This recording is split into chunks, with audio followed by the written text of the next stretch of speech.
দে। কি দেব? উস্তাদ আপনি আপুল খান, আমি বিষয় দেখতেছি। কি দেখবেন আপনি? কি দেখবো মানে? আজকে শুক্রবার গেল মসজিদে দান বাক্স দিয়ে যেহেতু টাকা উঠাইলি, ওই টাকা দিয়ে কি চান্দা ভাই চান্দা দিবি না? চান্দা ভাই কি মসজিদে চলে আসে চান্দা নেওয়ার জন্য? এই চান্দা ভাই শুধু মসজিদেই না, চিপাতে চাপাতে কোনাতে কানতে এদিক থেকে ওদিকে যেদিকে যাবি শুধু চান্দা ভাই পাবি। চান্দা ভাই মানে ব্র্যান্ড, বুঝছ না? তাড়াতাড়ি চান্দা দিয়ে দে।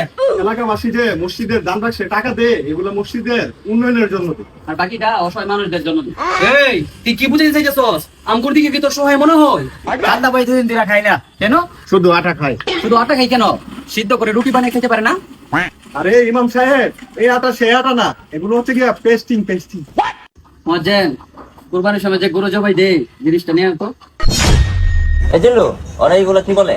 মজেন তুমি দেরি করতেছ কেন? তাড়াতাড়ি যাও। ঠিক আছে। উস্তাদ কিসের মামু? ওরা তো ইমাম মজেন না, ওরা তো ডাকা। উস্তাদ জান মাসেন বরস ভাগেন। এ কই যাস তোরা? চান্দা নিবি না? নেই।